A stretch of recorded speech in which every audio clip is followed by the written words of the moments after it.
Hi everyone, welcome to Python Web Scraping. I'm Asad Ali, and in this video I'll tell you how you can run Scrapy on your Google Colab real quick. You can also use this method on your mobile phone to run Scrapy as well. So let's begin. First let me explain how you create a Google Colab notebook. So to do that you can simply type colab.google and press enter.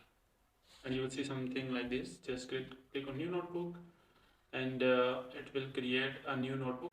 If you look here, you'll see this connect button here. Just click on this to make sure that your instance is connected to the resources RAM and disk. Okay, so it is let's wait a little bit. Now if you look here, it says RAM and disk. It means that I'm not using anything, so it is just straight green line here. So to let me zoom in. Alright, now if you look here, to install Scrapy, just type !! pip 3 install Scrapy.